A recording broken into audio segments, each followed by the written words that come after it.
को अब मुझे विसर्जित करना ही होगा, इसीलिए तो हम यहाँ एकत्रित हुए हैं। अर्जुन मेरे पुत्र, मुझे क्षमा कर देना। क्या हुआ? क्या बात है माता? मेरा वो अपराध जो मैंने तुम सबसे छिपाया है। अपराध? पुत्र त्याग का अपराध युधिष्ठिर, उस पुत्र का त्याग जिससे एक बार भी मैं मां शब्द नहीं सुन पाई, जिसे तुम सदा अपना शत्रु समझते रहे, जो जीवन भर परिवार, वंश और रक्त की ताली सुनता रहा। वो अंगराज कर्ण तुम्हारा भाई था, वो तुम्हारा बड़ा भाई था युधिष्ठिर। कर्ण मेरा ज्येष्ठ पुत्र था, मेरा ज्येष्ठ पुत्र, मेरा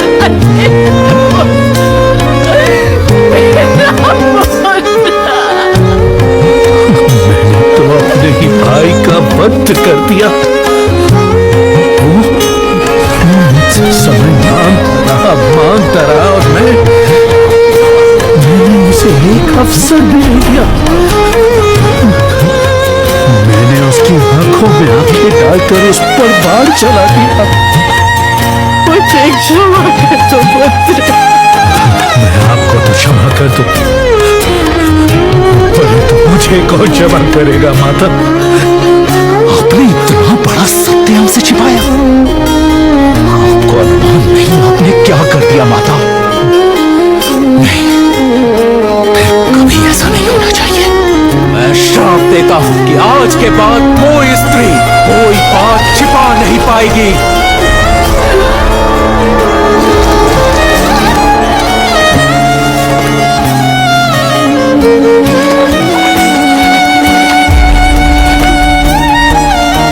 मृत्यु के तीर से भी काला भयानक सत्य, इतना कि राज्याभिषेक से पहले ही राजा की अंतरात्मा संदेहों से संक्रमित हुई थी। तो कौन था जो युधिष्ठिर को इस भंवर से बाहर निकालता? तुम जिस संबोधन से चाहो बुला लो, पर बस आज मेरा निवेदन सुन लो। आपने सुना था उस छोटे बच्चे का रुदन, या अनाथ होने का वो तीखा तंज जिसे सुन सुनकर मैं बड़ा हुआ। संसार आपके सामने मुझे सूत पुत्र कहकर बुलाता रहा, लेकिन आपने नहीं सुना। आप शांति के लिए नहीं, अपने प्रिय पुत्रों के जीवन की भीख मांगने के लिए मेरे पास आए हैं। मांगिए, क्या चाहती हैं आप? मेरे 6 पुत्र। आपके पास केवल 5 पुत्र थे, और मैं वचन देता हूँ कि इस युद्ध के पश्चात आपके 5 पुत्र जीवित रहेंगे। अर्जुन के अतिरिक्त मैं किसी के प्राण नहीं लूंगा, किंतु इस युद्ध के पश्चात या तो मैं रहूंगा या अर्जुन। पर कुछ भी हो जाए, आपके 5 पुत्र बने रहेंगे।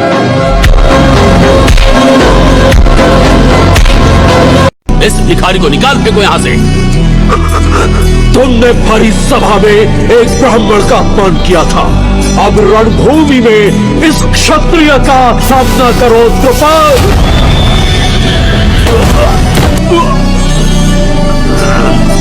छोड़।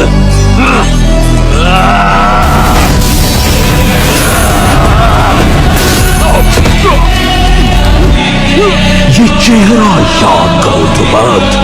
एक दिन तुमने इसे पहचानने से मना कर दिया था, और तुम्हारा काल बनकर आया है। आप क्या करोगे? द्रुपद, बचाओ उस बार में।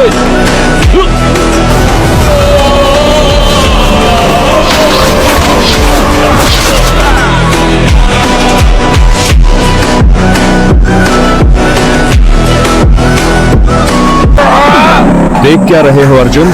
चलाओ तीर, हर लो कर्ण के प्राण और कर लो अपनी प्रतिज्ञा पूरी। किंतु वो निशस्त्र है केशव, हम उस पर। अभिमन्यु भी निशस्त्र था, फिर भी रथ का पहिया लेकर लड़ता रहा। 7 महारथियों से अकेला लड़ता रहा, जिनमें एक ही कर्ण भी था। एक अधर्मी के लिए यही धर्म है।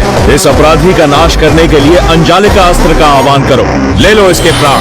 क्या कर रहे हो अर्जुन? निरथ और निशस्त्र पर वार करोगे? क्या यही है तुम्हारा धर्म? इतिहास तुम्हें कभी क्षमा नहीं करेगा। आज मृत्यु के द्वार पर खड़े हो तो धर्म की बातें करते हो? हाँ? भगवान जानता है अर्जुन, मैंने केवल कष्ट और पीड़ा से अभिमन्यु को मुक्त करने के लिए उसका वध किया था। अच्छा, तो अब मैं तुम्हें तुम्हारे कष्टों से मुक्त करता हूँ कर्ण। अब सामना करो मेरे अंजाली का अस्त्र का।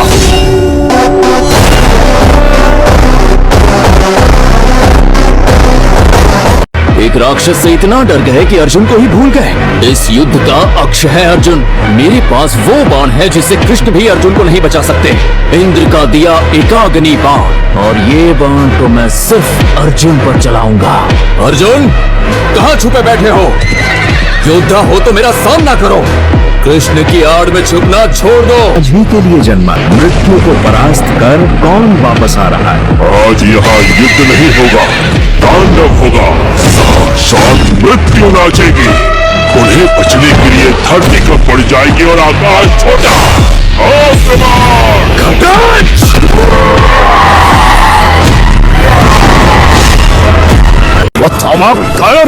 यदि मारना ही है तो क्षत्रियों की भांति लड़कर मार।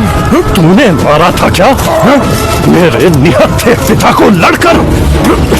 तू क्षत्रिय नहीं, दृष्टिद्युम्न कलंक है। तू इसी मृत्यु के योग्य है। शिखंडी,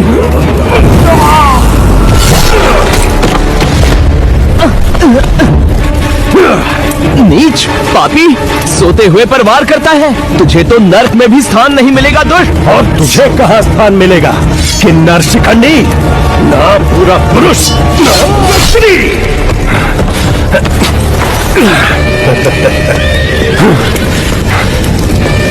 और अब पांडवों की बारी।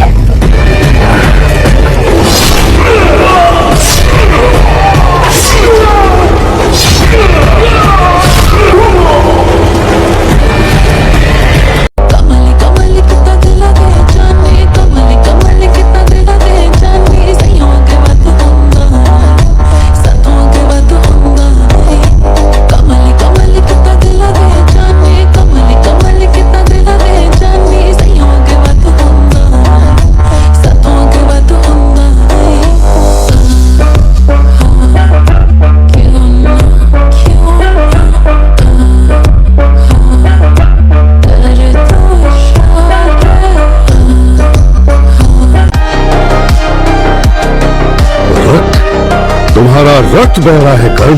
तुम्हें चोट लगी है क्या? नहीं नहीं, कुछ भी नहीं है। इतना रक्त और तुम हिले तक नहीं? बस छोटा सा कीड़ा है आचार्य। एक आह तक नहीं की? मैं आपकी नींद खराब करना नहीं चाहता था। नहीं, तुम ब्राह्मण नहीं हो। एक ब्राह्मण इतनी पीड़ा कभी सहन कर ही नहीं सकता। सत्य बोलो। मैं ब्राह्मण नहीं हूँ आचार्य, मैं सूत पुत्र हूँ, सारथी अधिरथ और राधा का पुत्र कर्ण। तुमने अपने गुरु को अंधेरे में रखा, हाँ? और मैंने तुम्हें सब कुछ सिखा दिया। मुझे दंड दें आचार्य, कठोर से कठोर दंड दें। छल से प्राप्त ये ज्ञान तुम्हारे काम नहीं आएगा। जिस पल तुम्हें मेरे इस ज्ञान की सर्वाधिक आवश्यकता होगी, तुम इसे भूल जाओगे। यही तुम्हारा दंड स्वरूप श्राप है।